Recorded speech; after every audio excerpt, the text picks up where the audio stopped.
पेश हुए थे। नहीं, हमें कल नोटिस मिला था, तो अभी हमने कह दिया है हमें टाइम दे, फिर हम टाइम मांगते हैं। FIR का क्या बना आपने दरख्वास्त दी थी शर्की थाने में FIR के लिए?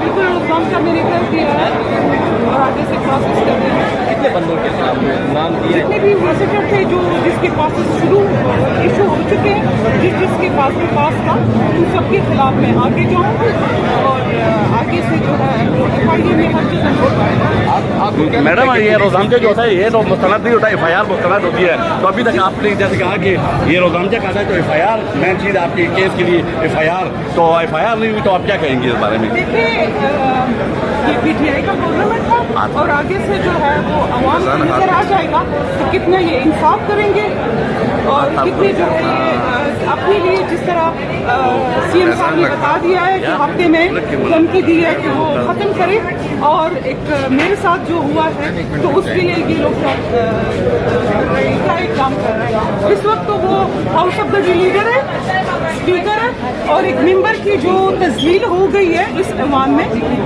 उसको जो है उस पर नोटिस लेना चाहिए। ठीक है मैडम। ये मेरी पार्टी के ऊपर है कि पार्टी जो डिसाइड करेगी कि मुझे इधर बिठाना चाहे तो मैं इधर बैठूंगी, अगर पार्टी कहे कि मेरी ज़रूरत कौमी असम्बली में है तो मैं कौमी असम्बली जाऊंगी। शुक्रिया। ठीक है, थैंक यू सो मच। मिल सकती है जी वो रोजनामचे की कॉपी मिल सकती है?